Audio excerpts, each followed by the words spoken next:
સુરતમાં ઇકોસેલ પોલીસે કાપડના વેપારી સાથે 87.27 લાખ રૂપિયાની છેતરપિંડી આચરનાર ઠગ ટોળકી પૈકી એક કાપડ દલાલની સુરત ખાતેથી ધરપકડ કરી લીધી છે। આરોપી કાપડનો માલ ખરીદી તેનું પેમેન્ટ કર્યા વિના દુકાન બંધ કરી અને ફરાર થઈ ગયો હતો।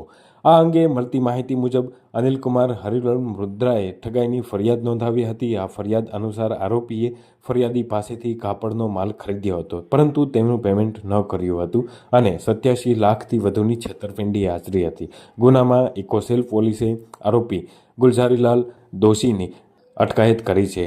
આરોપી ગુલઝારીલાલ કાપડ માર્કેટમાં મોટું નામ ધરાવતો હોવાનું જણાવી વેપારી અને વિવર્સો સાથે વિશ્વાસ કેળવતો હતો। શરૂઆતમાં કાપડનો માલ ખરીદી તેનું સમયસર પેમેન્ટ કરી અને વિશ્વાસ જીતતો હતો અને બાદમાં વધારે કાપડનો માલ મંગાવી તે માલનું નિયત સમયમાં પેમેન્ટ નહીં કરી પોતાની દુકાનો બંધ કરી અને નાસી જઈ ગુનો આચરતો હતો। હાલ પોલીસે આરોપી ગુલઝારીલાલ દોશીની ધરપકડ કરી અને વધુ તપાસ હાથ ધરી છે।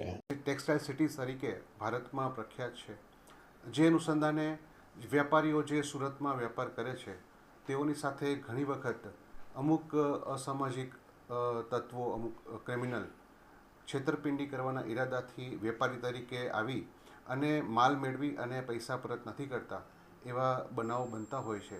એવો જ એક બનાવ સુરત ખાતે બનેલ છે, જેમાં ફરિયાદી શ્રી અનિલભાઈ મુંદ્રાએ પણ અલગ અલગ વેપારીઓને સુરત મુકામે દલાલ મારફત પૂના તથા અન્ય શહેરોમાં માલ આપેલ અને તે માલ વેપારીએ પોતે પોતાના અન્ય નામોના અન્ય GST નંબરોથી માલ મગાવી સગે વગે કરી દઈ અને અનિલભાઈ સાથે રૂપિયા 87 લાખની છેતરપિંડી કરેલ છે। જે અનુસંધાને જે દલાલે આ માલ અન્ય વેપારીઓને અપાવેલ હતો એ દલાલ ગુલઝારીલાલ દોશીની ધરપકડ કરવામાં આવેલ છે। હાલ તેઓની પૂછપરછ ચાલુ છે। કેટલા લોકો સાથે ચીટિંગ કરેલું છે? ગુલઝારીલાલ દોશી છે એ પોતે એક દલાલ છે, એટલે હાલમાં તો આ જે ફરિયાદી છે વેપારી, એમની પાસેથી માલ મેળવી અને અલગ અલગ અન્ય આરોપીઓને માલ અપાવેલો છે। આ લોકોની એમો કઈ રીતની હોય છે? આ લોકોની એમો એવું છે કે શરૂઆતમાં પોતે થોડો માલ વેપારી પાસેથી મેળવી અને તેનું સમયસર સમય મર્યાદામાં પૂરેપૂરું પેમેન્ટ ચૂકવી આપે અને ત્યારબાદ વેપારી વિશ્વાસમાં આવી જાય પછી ખૂબ જ મોટી રકમનો માલ મેળવી અને ત્યારબાદ છેતરપિંડી કરી અને નાસી જતા હોય છે। હાલ તો આ એક જ વ્યાપારી આરોપીઓ દ્વારા જે છેતરપિંડી કરવામાં આવી છે એ એક વેપારી અમારા ધ્યાન ઉપર આવેલ છે અને તેઓની ફરિયાદ લેવામાં આવેલ છે।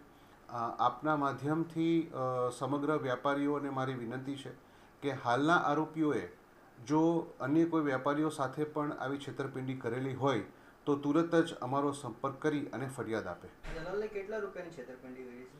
દલાલ દ્વારા અલગ અલગ વેપારીઓને 87 લાખ રૂપિયાનો માલ અપાવવામાં આવેલો છે।